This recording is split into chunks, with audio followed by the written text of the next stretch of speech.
of course, we're going to have a report from Alex Jones the next hour. Are they going to try to do something with a tactical nuke? He's going to have a report with that, and we've got Mark Dice is going to be joining us in the next hour. Before we get to that, though, I want to talk about Davos because that's been happening over the weekend. Again, another one of these globalist, elitist confabs like Bilderberg, except this is the one they want you to pay attention to. This is the one they invite the press to and say, here, come cover us. They invite the celebrities in to make this look pretty cool, unlike Bilderberg, that they don't want you to even know that that exists.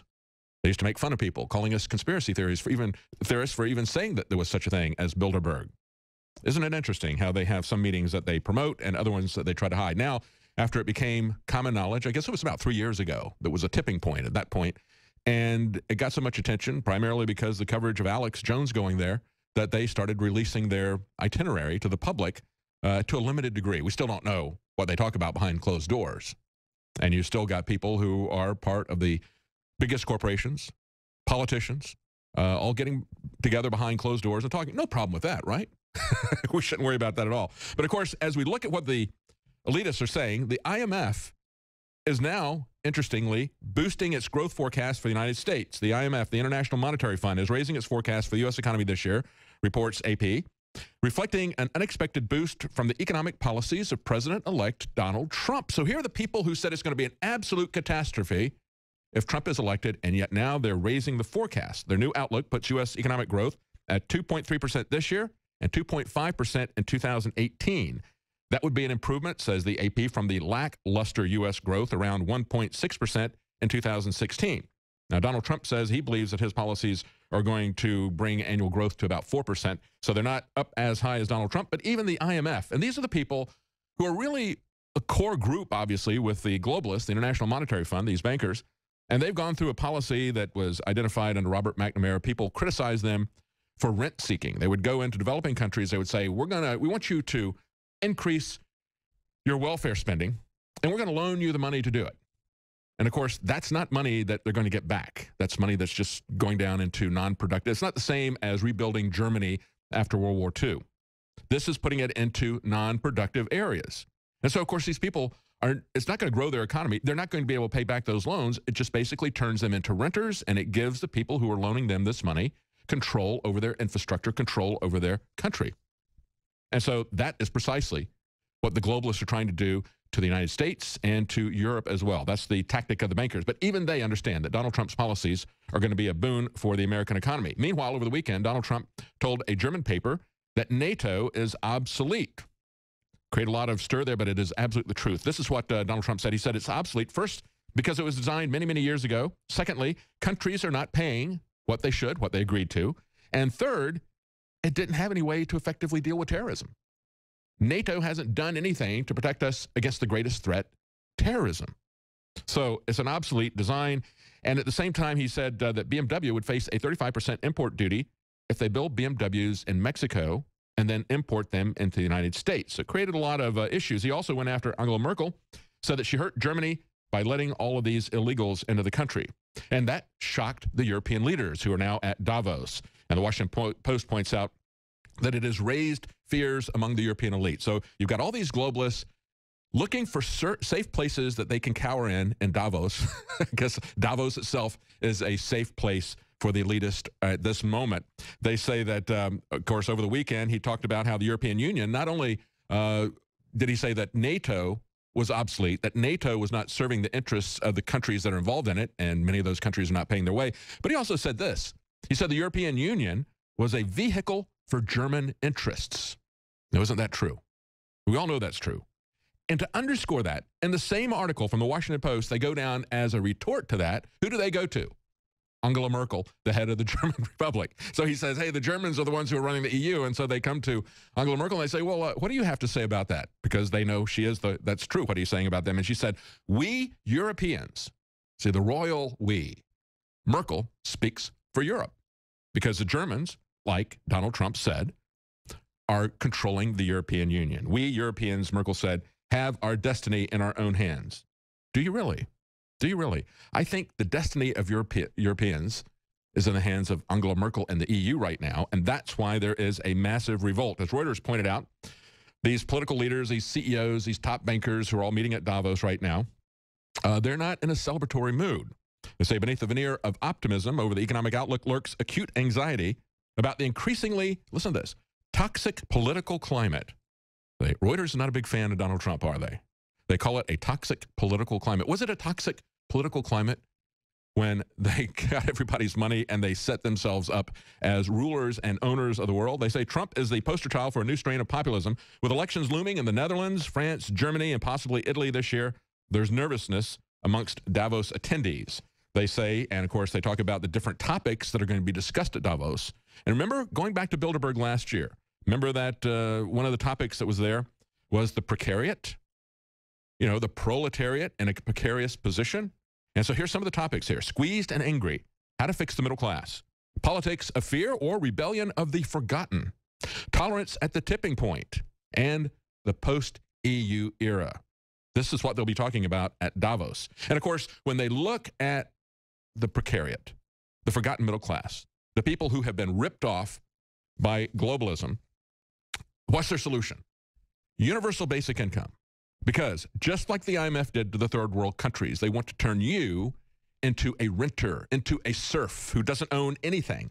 They want to put you on welfare as a kind of soft kill. Contain you to the cities with Agenda 21 and make sure that you don't travel out. That's what they're coming at with universal basic income. That's how they're going to placate and control the precariat.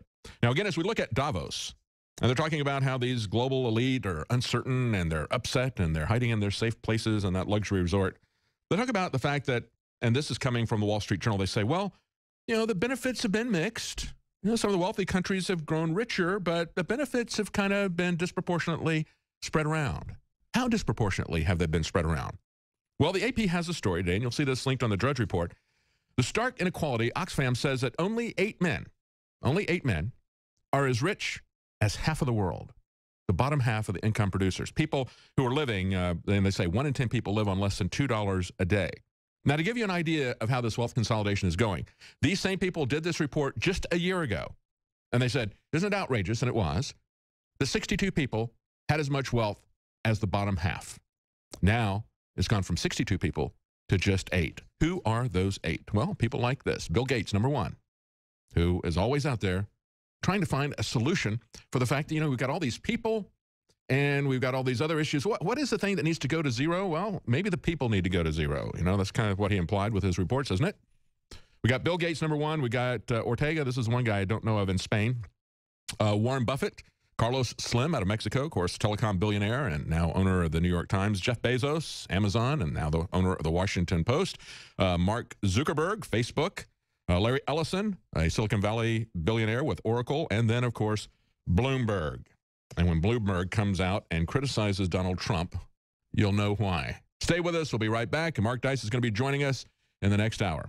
Welcome back to the Alex Jones Show. I'm David Knight. In the next segment, we're going to be joined by Mark Dice. We're going to talk about some of the great reports he's done this last week, beginning with a week ago. We had the big kerfuffle about Meryl Streep attacking Donald Trump at the Golden Globes, that fake awards ceremony. And, of course, it was a fake story that she was attacking him for, fake narrative, saying he's making fun of this guy who's handicapped, and he just destroyed that whole narrative in a video. We're going to talk to him about that and some of the other videos that he's put out recently. Always a good guest. I was talking about what was happening at Davos. I think it's important to understand how Donald Trump is going to handle this. He has already said he's going to offer deals to Britain and to Russia. And, of course, when he criticizes the European Union and says that it has become a vehicle for German power, and then says that he's going to work with Britain to help them go through Brexit, that is a very significant signal that is being sent to the global elitists who are cowering in Davos as we speak. And as I also said yesterday, and somebody complained about it, they said, well, you know, Knight is always ignoring the U.S. being the leader of globalism. No, they have been the leader of globalism. We have been the ones who have initiated wars, who've started Cold Wars, who've set the Middle East on fire, who have been overthrowing regimes. That's what the globalists do. But see, the difference is that now that Trump is president, they're handing the mantle to China. China has emerged as a leader at Davos. And isn't it interesting that this place that doesn't stand for free trade or openness in any way, shape, or form is now being handed the lead role in pushing what they say, well, we want open trade. No, China doesn't want open trade. They don't want an open internet. We got China tightening app oversight. This is an article from the Wall Street Journal. They say China has long censored websites, of course. They call it the Great Firewall. And now they've got the Cyberspace Administration of China announcing new regulations on content distributed by apps in August. This was, remember George W. Bush saying, I just wish I could do it like China does. Well, so did Obama, and Obama started doing it like China did. Now, this is what they had to say, the Cyberspace Administration of China, which we are busy setting up the equivalent here in the United States. They said some apps are spreading illegal information. There's one thing for you to have right there, illegal information. All these people who talk about undocumented immigrants, they like to say, because they say, we don't like you calling people illegal. Well, they're foreign citizens who are here illegally demanding benefits. How's that for you? Instead of undocumented immigrants. But when they talk about illegal information, maybe we should start this narrative that there isn't any information that should be illegal. I know WikiLeaks agrees with that. I agree with that. I don't think we should have illegal information. And we're not talking about national security here either, okay? This is what China is talking about. They say when they talk about spreading illegal information, it's things like the New York Times app that they demanded Apple remove from their Chinese Apple store, their app store, okay? And Apple dutifully complied, just like Facebook, because they both work for and work with the globalists to achieve these agendas. Now, Donald Trump has said that he's going to put together deals that are going to aid Britain, deals that are going to ease tension with Russia. And, of course, what he's talking about here, he said, I took a lot of heat when I said NATO was obsolete. He said it's obsolete because it isn't taking care of terror. He said, I took a lot of heat for 2 days, and they started saying Trump is right. He said there's only 5 countries that are paying what they're supposed to pay in terms of supporting NATO. And he said only 5. That's not very many. And then he added that he wanted to work with Russia. He said one of the things I think we can do is to say nuclear weapons should be taken way down, the number of nuclear weapons, and they should be reduced very substantially. That's a part of it. Why is this so controversial? We always heard from the press in the past that it was a good thing for us to reduce nuclear weapons. We always heard that it was a good thing to reduce tensions between the U.S. and Russia, who had so many nuclear weapons, that détente was a good thing. But now it's evil. It makes you a Russian agent to even say that you don't want to have nuclear war. Stay with us. We'll be right back with Mark Dice.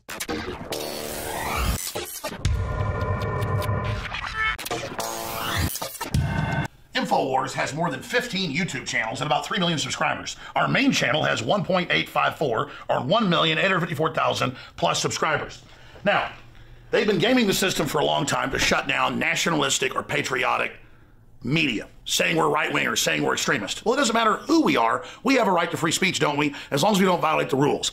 Well, now Zuckerberg has come out and said he's going to restrict conservative news like Communist China does, calling it fake news. And Google, that owns YouTube, has announced, and they've done it now 2 weeks ago, that they're going to basically make you click the bell in your notifications. We're going to show you how to do that, or you won't get all the channels that you've subscribed to, and you won't get the videos. Now, why are they doing this? It's more than just censoring. They want you to see the videos that they feed you below and beside the videos you're looking at that are corporately sponsored so they make more money. They're taking the you out of YouTube.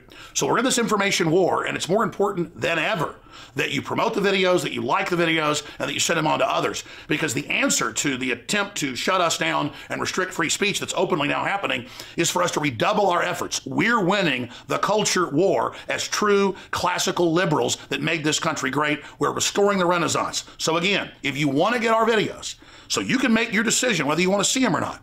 After all, that's why you subscribed. YouTube's had this since they started 12 years ago or whatever it was. And they're fundamentally changing it so you don't get it. Ladies and gentlemen, this is promoting fake news and trash news and establishment news. It's killing real independent news. But we, the people, by taking action, can break the back of this system. So please click on the bell so you get the notifications and so you get in your feed the videos and channels you've subscribed to. I'm Alex Jones for Infowars.com.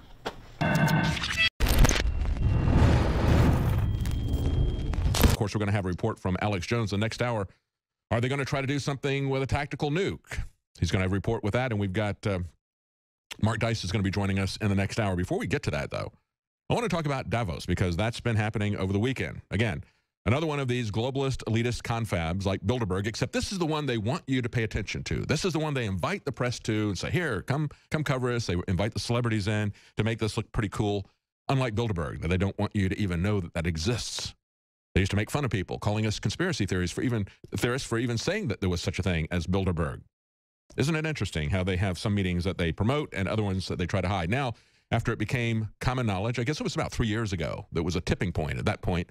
And it got so much attention, primarily because the coverage of Alex Jones going there, that they started releasing their itinerary to the public to a limited degree. We still don't know what they talk about behind closed doors. And you still got people who are part of the biggest corporations, politicians, all getting together behind closed doors and talking. No problem with that, right? We shouldn't worry about that at all. But, of course, as we look at what the elitists are saying, the IMF is now, interestingly, boosting its growth forecast for the United States. The IMF, the International Monetary Fund, is raising its forecast for the U.S. economy this year, reports AP, reflecting an unexpected boost from the economic policies of President-elect Donald Trump. So here are the people who said it's going to be an absolute catastrophe if Trump is elected, and yet now they're raising the forecast. Their new outlook puts U.S. economic growth at 2.3% this year and 2.5% in 2018. That would be an improvement, says the AP, from the lackluster U.S. growth around 1.6% in 2016. Now, Donald Trump says he believes that his policies are going to bring annual growth to about 4%. So they're not up as high as Donald Trump, but even the IMF. And these are the people who are really a core group, obviously, with the globalists, the International Monetary Fund, these bankers. And they've gone through a policy that was identified under Robert